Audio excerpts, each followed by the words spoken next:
আসসালামু আলাইকুম ওরহমতুল্লাহি ওবরাকাতু।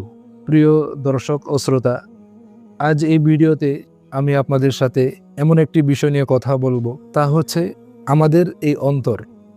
আমাদের এই অন্তর পরিষ্কার থাকা, শুদ্ধ থাকা, অন্তরকে সকল অপরাধ থেকে মুক্ত রাখা যে কতটা গুরুত্বপূর্ণ, কোরআনের কিছু আয়াত দ্বারা আমরা সেটা বুঝতে পারবো।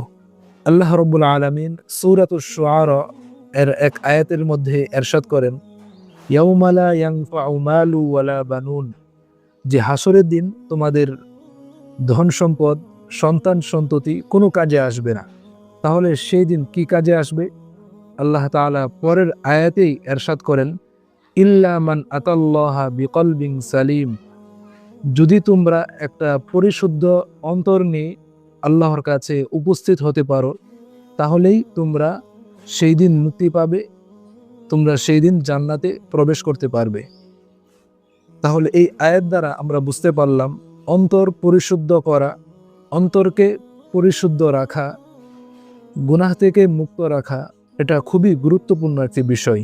আল্লাহ রাব্বুল আলামিন আমাদের সবাইকে পরিশুদ্ধ অন্তর যেন আমরা গঠন করতে পারি, সেই তৌফিক দান করুন।